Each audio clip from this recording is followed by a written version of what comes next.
கர்த்தருக்கு ஸ்தோத்திரம். இந்த அதிகாரத்துல பார்த்தோம்னா எச்சரிக்கையான காரியமும் இருக்கு, ஆசீர்வாதமான காரியமா இருக்கு.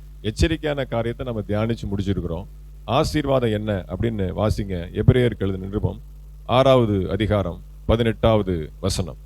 நமக்கு முன் வைக்கப்பட்ட ஆ, நம்பிக்கையை பற்றி கொள்ளும்படி ஆ, அடைக்கலமாய் ஓடி வந்த நமக்கு ஆ, 2 மாறாத விசேஷங்களினால் நிறைந்த ஆ, ஆறுதல் உண்டாகும்படிக்கு ஆ.